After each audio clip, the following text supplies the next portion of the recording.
ஓம் ஸ்ரீ கல்கி அகத்தீசாய நமோ நமக. அன்பு ஆன்மாக்கள் அனைவருக்கும் அனந்த கோடி அன்புகள். இன்று நாம் அத்தியாயம் 8 சூன்ய வெளியின் வெற்றிடம் என்னும் தலைப்பில் இருக்கும் அற்புதமான இரட்டை சுரபிகள், அதாவது கோள்கள் மற்றும் துணைக்கோள்கள் நமது மூளையில எவ்விதம் இணைந்து இயங்கிக் கொண்டிருக்கின்றது அப்படிங்கிறத தான் நம்ம இப்ப பார்க்க போறோம். இதுக்கு முன்னாடி பார்த்த அத்தனை இரட்டை சுரபிகளும் பேரலல் சுரபியா இருக்கும். அதாவது ஒரு சுரபியும் பக்கத்துல இன்னொரு சுரபியும் இரட்டை சுரபிகளாக இணைந்து இயங்கி கொண்டிருக்கும். ஆனா இந்த சுரபி இரட்டை கோபுரம் மாதிரின்னு வச்சுக்கோங்களேன். ஆனா இந்த சுரபிகள் எப்படி இருக்கும் அப்படின்னா, ஒண்ணுக்குள் ஒன்னாக, ஒரு ஸ்பிரிங்குக்குள்ள இன்னொரு ஸ்பிரிங் ரெண்டும் சேர்ந்து கம்பைன் ஆகி சுத்தி சுத்தி இருந்துச்சுன்னா எப்படி இருக்குமோ அதே மாதிரி இருக்கும், ஒண்ணுக்குள் ஒண்ணு இருக்கும் அப்படின்னு கொடுத்துருக்காங்க. ஸோ இதுதான் இந்த சுரபியோட அமைப்பு. இது தென்மேற்கு திசையில இருக்கு. தென்மேற்கு திசை என்பது உங்களுடைய மூளையின், அதாவது உங்களுடைய வலது காது பக்கத்துல தான் தென்மேற்கு, தெற்கு திசை. மேற்கு என்பது பின்பகுதியை குறிக்கின்றது. அதாவது உங்களுடைய வலது காதின் பின்புறம் இருக்கிறது தான் தென்மேற்கு திசை. அந்த இடத்துல இந்த சுரபிகள் லொக்கேட் ஆயிருக்கு அப்படின்னு கொடுத்துருக்குறாங்க. அதாவது கோள்கள் என்றாலே அதற்கு துணைக்கோள்கள் உண்டு. அப்போ செவ்வாய் கோள்களுக்கும் எண்ணற்ற துணைக்கோள்கள் உண்டு, வியாழன் கோள்களுக்கு எண்ணற்ற துணைக்கோள்கள் உண்டு. ஆனா நமது நூல்கள்ல துணைக்கோள்கள் என்று குறிப்பிடப்பட்டிருப்பவை மூன்று கோள்கள் தான். நான் அதை மட்டும்தான் எடுத்துக்கிற போறேன். ஸோ மற்ற அறிவியல் விளக்கம் வேணும்னா நீங்க கூகுள் பண்ணிக்கலாம். அதாவது பூமியோட துணைக்கோள் சந்திரன், வெள்ளி கிரகத்தோட துணைக்கோள் கேது, புதன் கிரகத்தோட துணைக்கோள் ராகு. ராகு, கேது, சந்திரன், இந்த 3 கோள்கள் தான் இந்த கலியுகத்தினை ஆட்சி புரியும் கோள்கள். இந்த ராகு கேது, ராகு காலம் யமகண்டம்லாம் ஏன் வச்சிருக்காங்க அப்படின்னு பாத்தீங்கன்னா, அந்த ராகு காலத்திலையும் யமகண்டத்திலையும் இந்த ராகு மற்றும் கேது சுரபிகள் ஒரு விதமான அமில வாயுவினையும், கார்பன் டை ஆக்சைடு, அந்த ஐரன் மெட்டல் ஆக்சைடு அப்படின்னு சொல்லுவாங்க. அதாவது ராகு கார்பன் டை ஆக்சைடையும், இந்த Ketu Surabhi iron metal oxide என்ற வாயுவினையும் சுரக்கும். அதாவது அது நஞ்சு, சரிங்களா? ஸோ இந்த நேரத்துல நம்ம ஏதாவது புறச்செயல்கள் செஞ்சுக்கிட்டு இருந்தா அந்த செயல்கள் நமக்கு தடுமாற்றம் நேரும். மோரோவர் இந்த நேரத்துல இந்த சுரபிகள் நஞ்சினை சுரப்பதனால அதை அழிப்பதற்காக நம்ம தவ தியான நிலைகளை மேற்கொள்ள வேண்டும் என்பதற்காகத்தான் ராகு காலம் யமகண்டம்னு வச்சு அந்த நேரத்துல வேற எந்த செயலையும் செய்யாதே அப்படின்னு சொல்லியிருக்காங்க. சோ இதுதான் துணைக்கோள்கள். சோ 11வது சுரபி துணைக்கோள்களின் ஆற்றல்களை குறிக்கிறது. 12வது சுரபி கோள்களின் ஆற்றல்களை குறிக்கின்றது. இப்ப 11வது சுரபி என்ன பண்ணும் அப்படின்னு பாத்துக்கலாம். இப்ப எப்படி உங்க உள்மூலையில இருக்கிற அத்தனை அணுக்களும் வெடித்து சிதறி வெளியேறிட்டன. ஆனா ஸ்டில் சில அணுக்கள் வெடிக்காம இருக்கும்ல, சில அணுக்கள் தன்னுடைய ஆற்றல்களை வெளிப்படுத்தாம இருக்கும்ல. சோ அத்தனை அணுக்களையும் ஒன்று சேர்த்து ஆற்றலாக உருமாற்றி ஒளியாக மாற்றி விண்ணேற்றுவதுதான் இந்த 11வது சூன்ய சுரபி, அதாவது துணைக்கோள்கள் சுரபியின் வேலை. அப்ப 12வது சுரபி என்ன பண்ணும்?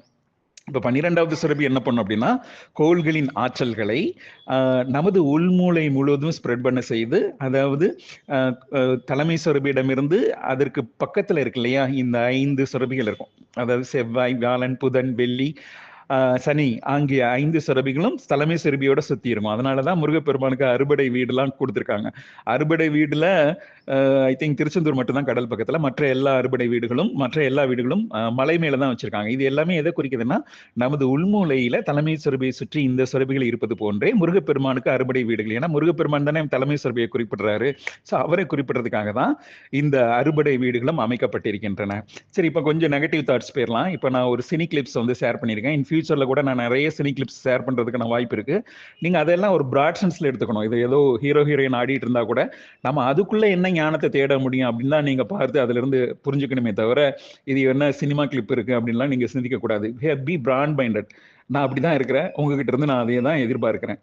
இப்ப அந்த கிளிப் எதுக்காக அங்க ஷேர் பண்ணியிருக்கேன் அப்படின்னா, எண்ணற்ற விண்கல்கள் நமது பூமியினை அட்டாக் பண்றதுக்கு ரெடியா இருக்கு.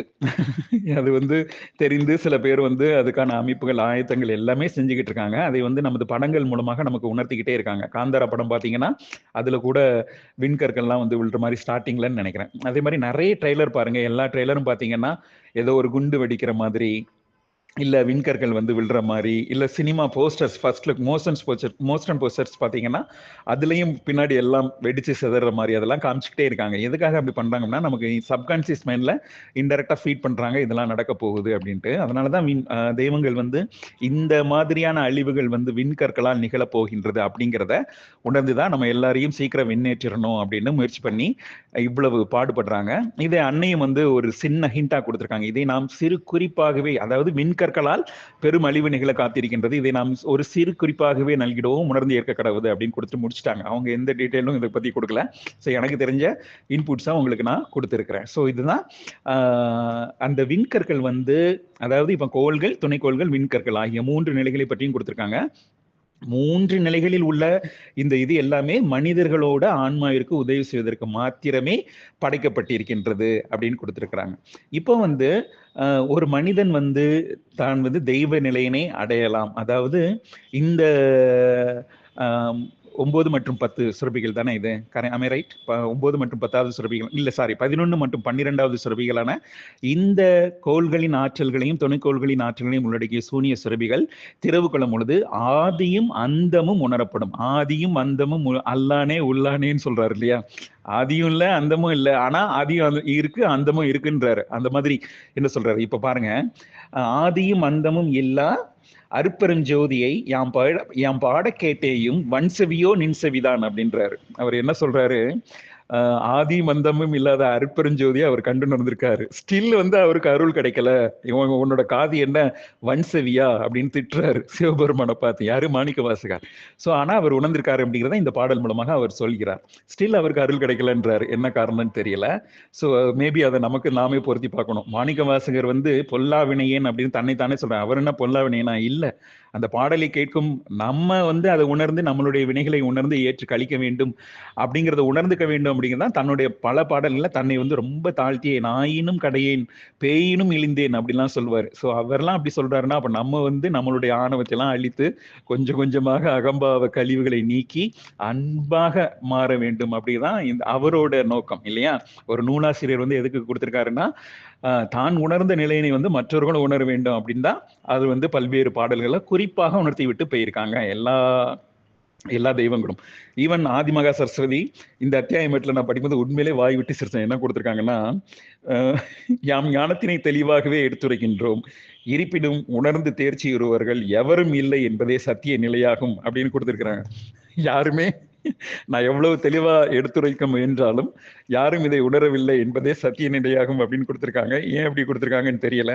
சரி, ஆனா இப்ப இன்னொரு பாயிண்ட் நம்ம இதுல சிந்திக்க வேண்டியிருக்கு. என்ன பாயிண்ட் சிந்திக்க வேண்டியிருக்குன்னா, நம்ம வந்து ஒரு தெய்வங்கள்ட்ட வந்து இப்ப ஒரு யானை எடுத்துக்கோங்க. யானை வந்து எவ்வளவு பலம் வாய்ந்த விலங்கு. ஆனா என்ன பண்றாங்க, அது தெருவுல, நான் சின்ன பிள்ளையில இருக்கும்போதெல்லாம் யானை அடிக்கடி தெருவில் வரும். நம்ம எதுக்கு எதனா உணவுப் பொருட்களோ இல்ல காசோ கொடுத்தா வாங்கிட்டு ஆசீர்வாதம் பண்ணோம். அதாவது ஒரு யானையோட பலத்தை வந்து அது தெரியாதவன்னா அதை பிச்சை எடுக்க விட்டுருக்காங்க. அப்படித்தானே? இப்ப நமது மானுட ஆன்மாவும் எல்லா உயிர்களின் தன்மையும் தன்னோட கொண்டிருக்குமா. ஃபார் அன் எக்ஸாம்பிள், திருமலர் ஐயாவோட ஞானத்தினையும் அகத்தியர் ஐயாவோட ஞானத்தினையும் நமது ஆன்மா தனக்குள்ளே வச்சிருக்கு. ஆனா நம்ம வந்து அதை உணர்வதற்கு மாயை ஆகிய அறிவு வந்து தடை விதித்துக் கொண்டே இருக்கின்றன. அதனாலதான் நம்ம அறிவில் இருந்து விடுபட்டு உணர்வு அலைகளை நம்ம எப்படி பற்றலாம் அப்படிங்கிறத நான் வந்து ஒரு குழுவில் இருக்கும் அன்பு உறுப்பினருக்கு நான் தனியாகவே பதிவு செய்திருந்தேன். அவங்களுக்கு வந்து மேலும் அகத்தியர் ஐயாவோட நம்ம எப்படி தொடர்பு கொள்ளலாம் அப்படிங்கிறதையும் பற்றியும் அவங்களுக்கு வந்து ஒரு சின்ன விளக்கமாக கொடுத்துருந்தேன். ஸோ அறிவு அணுக்களாக நம்ம இயங்கிக்கிட்டே இருக்கிற வரைக்கும் நம்ம வந்து துன்ப நிலைகளில் தான் இருந்துகிட்டு இருப்போம். ஸோ அறிவு அணுக்கள் வெளிப்படுத்தும் பதிவுகள்ல இருந்து நம்ம விடுபட்டு உணர்வு அலைகளை நம்ம பற்ற துவங்கினால் மாத்திரமே நம்ம வந்து தெய்வ நிலைகளை அடைந்திடையலும் அப்படிங்கிறதா இதில் ஒரு பொருள். அதாவது நமது மானுட ஆன்மாவும் எவ்வளவு பலம் பொருந்தியதாக இருக்கின்றது. ஸ்டில் நம்ம வந்து அறியாம இன்னைக்கும் தெய்வங்களிடம் யாசகம் தான் கேட்டுட்டு இருக்கோம் இல்லையா? ஏன் நம்ம தெய்வங்கள்ட்ட யாசகம் கேட்கணும்? நம்ம ஏன் தெய்வங்கள் ஆற்ற செயலை நம்மளும் ஏற்று மற்ற மனிதர்களுக்கு நம்மால இயன்ற ஆற்றலையும் அன்பினையும் பரப்பக்கூடாது? ஒரு சின்ன எக்ஸாம்பிள் சொல்றேன். என்ன, சில பேர் ஹர்ட் பண்ணுவாங்க. சரியா? ஹர்ட் பண்ணும்போது நான் ஆக்சுவலா என்ன பண்ணுவேன் அப்படின்னா, சற்றே விலகி நின்று அந்த நேரத்துல எனக்கு துன்பம் அளித்தாலும் அதற்கப்புறம் அவங்களுக்கு வந்து அன்பையும் ஆற்றலையும் என்னால முடிஞ்ச அளவுக்கு அவங்களுக்கு பகிர தொடங்கியிருக்கிறேன். லாஸ்ட் 1 மந்த்தான் நினைக்கிறேன். ஸோ யாராவது ஹர்ட் பண்ணியிருந்தாலும் அந்த நேரத்தில் நான் புண்பட்டிருந்தாலும் அதற்கப்புறம் அவங்கள நினைத்து அவங்களுக்கு அன்பையும் என்னோட அன்பையும் ஆற்றல்களையும் நான் பகிர துவங்கி இருக்கின்றேன். இது ஒரு நல்ல சேஞ்சஸ் தான் நான் நினைக்கிறேன். அதாவது நம்ம யானை மாதிரி யாசகம் பெற முயலாது. நம்ம தெய்வங்களுக்கு என்ன உதவி செய்ய முடியும்? இப்போ வந்து போன மகாயாகன் டைம்ல ஆதிசக்தி அன்னை என்ன கேட்டிருப்பாங்கன்னா, யாம் உம்மிடம் உரைக்கும் யாசகம் என்பது யாதெனில், இப்படியே கேட்டிருப்பாங்க. யாசகம் என்பது யாதெனில் அழிவுற காத்திடவே உள்ள உமது சகோதர ஆன்மாக்களை காத்து ரட்சித்து என்னிடம் சமர்ப்பிக்க வேண்டும் என்பதே நான் உங்ககிட்ட கேட்கிற யாசகம் அப்படின்னே கேட்டிருப்பாங்க. ஒரு தெய்வம் வந்து நம்மகிட்ட யாசகம் கேட்குதுன்னா, அப்போ நம்மளுடைய நிலைமை அந்த இடத்துல அவங்களுக்கு தெய்வத்துக்கு யாசகம் கொடுக்குற நிலைமையில இருக்குங்கிறத நம்ம முதல்ல புரிஞ்சுக்கணும் இல்லையா? அப்ப நம்மளுடைய நிலை உயர்ந்திருக்கின்றது அப்படிங்கிறத நம்ம அங்க உணர்ந்துகிட்டு, நம்ம அதற்கேற்ற செயல்களை செய்ய வேண்டும். ஸ்டில் எனக்கு அதை கொடு, இதை கொடு அப்படின்னு கேட்கறத விட்டுட்டு, நம்மால இந்த பூமிக்கு என்ன பண்ண முடியும்? அப்படிங்கிறது தான் நம்ம இந்த நேரத்துல, அதாவது நமக்கு இந்த பூமி வந்து என்னெல்லாம் கொடுத்துருக்கு. நீங்க உண்ணுற உணவு, உடுக்க உடை, நீங்க இப்ப இருக்கிற வீடு கூட இந்த பூமி மேலதான் நின்னுகிட்டு இருக்கு. அப்ப இந்த பூமிக்கு நம்ம ஏதாவது பண்ணியிருக்கோமா? இந்த பூமிக்கு நீங்க என்ன ஹெல்ப் பண்ணிருக்கீங்க இன்னைக்கு வரைக்கும்? சோ உங்க மனசாட்சியை தொட்டு நீங்களே சொல்லிக்கிங்க. சரியா? சோ அடுத்து ஒரு கொஸ்டின் இருக்கு. கொஸ்டின் நீங்க ஆஸ் யூசுவல் ஒரு கொஸ்டின் கேட்டுறேன். ஆண்டாள் கையில, மீனாட்சி அம்மன் கையில எல்லாம் கிளி இருக்கு இல்லையா? அதே மாதிரி திருவண்ணாமலை போனீங்கன்னா தெற்கு கோபுரம் வந்து கிளி கோபுரம் அப்படின்னு வச்சுப்பாங்க. அந்த கோபுரத்துல பர்டிகுலரா பாத்தீங்கன்னா எண்ணற்ற கிளிகள் இருக்கும். திருவண்ணாமலையில எத்தனை 4 சைடும் கோபுரமா இருக்கு. அதற்குள்ள துணை கோபுரங்களும் இருக்கு. ஸ்டில் இந்த கோபுரத்துல மட்டும் கிளிகள் ஏன் இருக்குது? அந்த இடத்துலதான் அவர் அருணகிரிநாதர் கிளியாக மாறி, அதாவது முருகப்பெருமான் வந்து அவர் தற்கொலைக்கு முயல்றாரு. அப்போ முருகப்பெருமான் அவரை வந்து தடுத்தாட்கொண்டு அவரை கிளியாக மாற்றி வானத்துல பறக்க விடுறாரு இல்லையா? சோ இந்த நிகழ்வுகள் எல்லாமே நமக்கும் பொருந்தும். ஏன் ஆண்டாள் கையில கிளி இருக்கு, மீனாட்சி அம்மன் கையில கிளி இருக்கு, அருணகிரிநாதர் எப்படி கிளியாக மாறாரு போன்ற கொஸ்டின்ஸை நான் உங்ககிட்ட ரைஸ் பண்ணிக்கிறேன். ஸோ ஆனா இது தொடர்புடைய ஒரு செய்தி இங்க ஒண்ணு இருக்கு. அதாவது சூனிய சுரபிகள், அதாவது 11 மற்றும் 12வது சூனிய சுரபிகளின் ஆற்றல்களை உணர்ந்து ஏற்க துவங்கினா ஒரு மனிதன் விண்ணெங்கும் பறந்து சென்றிடலாம் அப்படின்னு கொடுத்திருக்காங்க. ஆக விதத்திலையும் இதை பத்தி கொடுத்திருப்பாங்க. ஒரு சிறு பறவையாக மாறி நீங்கள் அந்த பூமியை வந்து நீங்க பறந்து போய் பூமியை கண்ணுறுங்கள் அப்படின்னு சொல்லியிருப்பாங்க. ஸோ இது எல்லாமே என்ன சொல்றது, இன்டைரக்டா சூட்சுமமாக கொடுக்கப்பட்ட கருத்துக்கள். ஸோ அதை நான் உங்ககிட்டயே நான் கேட்டுட்டு இந்த இதுல ஸ்டில் வரேன். அதாவது எப்படி 28 கோள்கள் இருக்குன்னு சொல்றாங்க. இது வரைக்கும் நமக்கு என்ன தெரிஞ்சிருக்கும், 9 கோள்கள் தான் இருக்கு. கோயில்ல கூட போங்க 9 கோள்கள் தானே வச்சிருக்காங்க. அந்த காலத்திலேயே கோள்கள் என்ன நிறம்னு கண்டுபிடிச்சு இப்போ கூட போயினீங்கன்னா அந்த கோள்களுக்கு ரெஸ்பெக்டிவ் கலர் ட்ரெஸ்ஸஸ் தானே போட்டிருக்காங்க. அப்ப அந்த கோள்களோட கலரை எந்த ஒரு நுண்ணோக்கியும் இல்லாம யார் கண்டுபிடிச்சது? ஆனா இந்த சாப்டர்ல என்ன நம்ம தெரிஞ்சுக்க வேண்டியிருக்குன்னா, இந்த மொத்தம் இந்த பிரபஞ்சத்தில், இந்த சூரிய குடும்பத்தில் மொத்தம் 28 கோள்கள் இருக்கு அப்படின்னு சொல்லியிருக்காங்க. அதாவது ஒரு சூரியன் வந்து 28 தடவை வெடிப்பு நிகழ்த்தும். பிக் பேங் தியரி வந்து 28 டைம்ஸ் நடக்கும். 28வது தடவை வெடிப்பு நடந்துச்சுன்னா அவ்வளவுதான், பூமி அந்த சூரியன் வந்து தன்னை தானே உதிர்ந்து அழிவரும். நாம் ஏற்கனவே உங்களுக்கு ஒரு பதிவுல குறிப்பிட்டிருந்தேன். எப்படின்னா, நமக்கு இந்த யுகமாற்ற பணிகள் என்பது ஒரு வெளிப்படையாக தோன்றினாலும் ஆக்சுவலா நமக்கு பணி என்பது என்னன்னா, ஒரு சூரியன் உதிர்ந்து அழிவுறும் பொழுது இமீடியட்டா நம்ம ஆக்டிவா செயல்பட்டு நம்ம எல்லாம் சேர்ந்து அந்த சூரியனோட உதிர்ந்த வெப்பத்துண்டுகளை எல்லாம் ஒன்று சேர்த்து மறுபடியும் ஒரு முழுமையடைந்த சூரியனாக உருமாற்றுவது ஒன்றே விண்மீன்களாக நிலைக்கும் அனைத்து உயர்கொழுத்த ஆன்மாக்களின் பணியாக இருக்கும் அப்படின்னு நான் உங்களுக்கு கொடுத்திருந்தேன். ஸோ அதே போன்ற கருத்துக்கள் தான் இந்த இதுலயும் கொடுத்திருக்கிறாங்க. சரிங்களா? ஸோ ஆதியும் அந்தமும் அல்லானே உள்ளானே. அப்புறம் இன்னொரு முக்கியமான கருத்து இருக்கு. நம்ம இப்ப கோள்கள், துணைக்கோள்களை பத்தி பார்த்துட்டு இருக்கோம். லாஸ்ட் 3 நாளா இன்னைக்கு வந்து ஸ்ரீ சுக்கராச்சாரியார் வந்து வெள்ளி கிரகத்தின் ஆற்றல்களை உணர்ந்து ஏற்பது எப்படி என்றும், நேற்று வந்து பிரகஸ்பதியானவர் வியாழன் கோளின் ஆற்றல்களை உணர்ந்து ஏற்பது எப்படி என்றும், புதன் தேவர் என்பவர் புதன் கோளின் ஆற்றல்களை உணர்ந்து ஏற்பது எப்படி என்றும், தானே அந்த கோள்களாகவே உருமாறி இருப்பதனையும், கோள்களின் ஆளும் அதிபதி யார் என்பதையும் அந்த இதுல எல்லாம் கொடுத்திருப்பாங்க. நேற்று ஒரு அன்பு உறுப்பினருக்கு நான் வந்து ஆக்சுவலா வியாழன் கோளின் ஆற்றல்களை உணர்ந்து ஏற்பது எப்படிங்கிறத தான் அவங்களுக்கு இன்டைரக்டா சொல்லியிருந்தேன். அவங்களுக்கு அது புரிஞ்சுதா இல்லையான்னு தெரியல. ஸோ அந்த கருத்தையும் நான் இந்த நேரத்தில் அவங்களுக்கு வந்து, அவங்க ஒருவேளை இதை கேட்க நேர்ந்தால் அதையும் அவங்க உணர்ந்துக்கு மாதிரி இந்த நேரத்தில் நான் அது சுட்சமமாக தான் அவங்களுக்கு சொல்லப்பட்டிருக்கின்றது.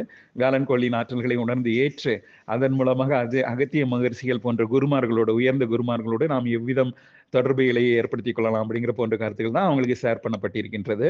ஸோ அதையும் இந்த நேரத்தில் சொல்லி இந்த இதை முடிச்சுக்கிறேன். ரொம்ப ஷார்ட் அண்ட் ஸ்வீட்டாக முடிக்கணும்னு தான் நினைக்கிறேன். பட் ஸ்டில் வந்து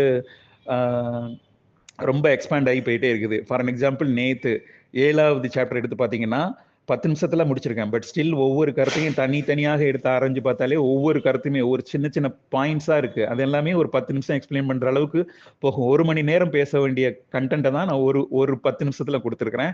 அதே மாதிரி இன்னைக்கும் நிறைய பாயிண்ட்ஸ் வந்து அங்கங்க அப்படியே ஹிண்டா இருக்கு. ஸோ எல்லாம் கனெக்டிங் த டாட்ஸ் போட்டு பார்க்கணும். 2வது, நீங்களும் இந்த புத்தகத்தை படிச்சீங்கன்னா உங்களுக்கு இன்னும் அற்புதமான கருத்துக்கள் எல்லாமே புரிபடும். ஸோ இந்த சாப்டர்ல சரஸ்வதி அன்னை வந்து யாருமே ஞானத்தினை உணர்ந்து தேர்ச்சி உறவில்லை அப்படின்னு ரொம்ப வருத்தப்பட்டிருக்காங்க. பட் நம்ம ஸ்டில் அந்த முயற்சியில இருக்கிறோம். ஒரு நாள் இல்ல ஒரு நாள் கண்டிப்பாக அந்த நிலையை அடைவோம்னு ஆதி சரஸ்வதி அன்னைக்கு நம்ம இந்த நேரத்துல ஒரு ப்ராமிஸ் பண்ணிடலாம். ஸோ அனந்த கோடி அன்புகளும் நன்றிகளும்.